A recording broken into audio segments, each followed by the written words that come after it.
Ano nga ba ang Republic Act 10868 o mas kilala bilang Centenarians Act of 2016? Ayon sa Republic Act number 10868 o ang Centenarians Act of 2016, lahat ng mga Pilipino na nakaabot ng 100 taong gulang ay makakatanggap ng mga sumusunod. Una, ang Letter of Felicitation o liham mula sa Presidente ng Pilipinas na bumabati sa isang individual sa kanyang pag-abot ng mahabang buhay. Pangalawa naman, ito ang tinatawag na Centenarian Gift na nagkakahalaga ng 100,000 piso mula sa Department of Social Welfare and Development. Ano-ano naman ang proseso o requirements para makapag-apply ng Centenarian Act of 2016? Para makapag-qualified o para maging qualified ka dito, kailangan magpasa ng isang centenarian o ng isang senior citizen or malapit na maging 100 years old sa kanilang local government unit o kaya sa DSWD ng alinman sa mga sumusunod. Una, birth certificate o kaya Philippine passport. So kung wala ka namang Philippine passport o kaya birth certificate, ay maaari mong isumite ang alinman isa sa mga sumusunod na kinoconsidered na primary IDs. Una, yung Senior Citizen ID or the Office of the Senior Citizen Affairs ID or OSCA ID. Pangalawa, LTO issued driver's license. Pangatlo, SSS ID. Pang-apat, GSIS ID, PRC license, postal ID, voter's ID, or COMELEC certification, o kaya any other ID na naka-indicate na ikaw isang Filipino citizen at naka-indicate din ang iyong year of birth. So kung wala ka naman alinman doon sa mga nabanggit na primary ID, ay maaari kang magpasa ng at least 2 na secondary documents. So ano yung mga yon? Una, ang marriage certificate. Pangalawa, birth certificate ng anak o mga anak ng centenarian.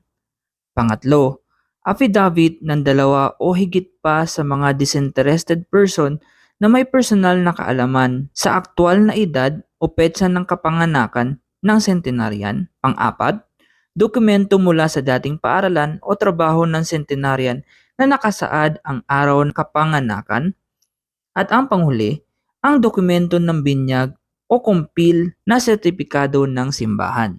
Para naman sa mga centenarian na naninirahan sa ibang bansa, ay maaari nilang isumite sa Philippine Embassy ang kanilang mga IDs. At ito naman ay i-forward sa Commission on Filipinos Overseas. So paano ka makakapag-qualified sa Centenarian Program? So mayroong 3 steps or 3 process or mayroong 3 necessary procedures na kailangan ikumpleto bago makapag-apply ng Centenarians Program. Una na dito ay ang identification phase kung saan dapat meron kang record sa Office of the Senior Citizens Affairs or OSCA para mas madali nilang ma-identify ang mga senior citizen natin na malapit nang umabot ng 100 years old.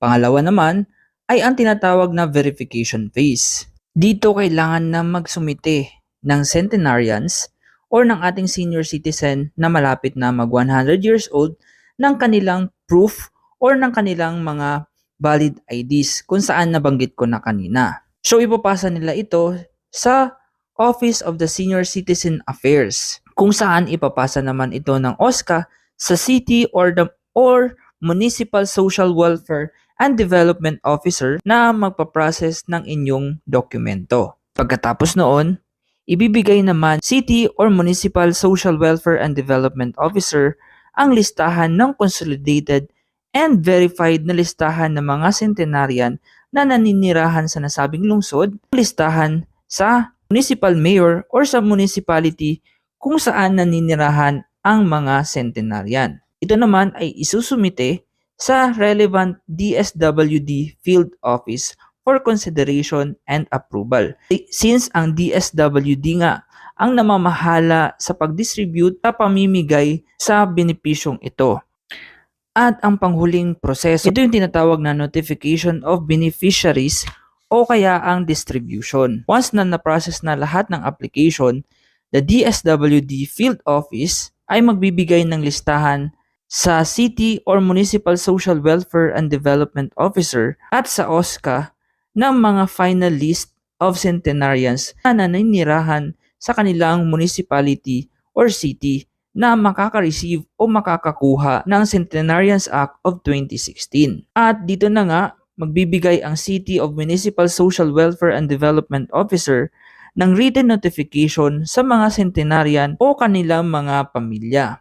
At sa unang linggo ng October, kung saan designated as the National Respect for Centenarians Day, o kaya sa actual day kung saan magiging 100 years old ang ating centenarian, alinman sa mga sumusunod ang mauuna, ang DSWD Field Office ay magpe-present or magbibigay ng centenarian's gift na nagkakahalaga 100,000 Philippine pesos as well as the letter of felicitation na manggagaling sa Presidente ng Pilipinas.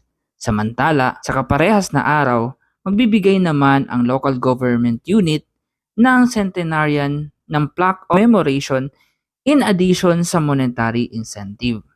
Samantala naman, bibigay naman ng Tumus Plaque of Recognition para sa mga kamag-anak ng mga namatay na centenarians. At ano naman ang inyong reaksyon at inyong masasabi sa posibleng pag-amyenda sa batas na Republic Act 10868 o mas kilala bilang Centenarian Act of 2016? Para maging updated ka sa mga posibleng maging benepisyo mo bilang isang mamamayan ng Pilipinas, huwag kalimutan mag-like, comment sa bandang ibaba, at mag-subscribe para maging updated ka sa mga susunod kong mga video.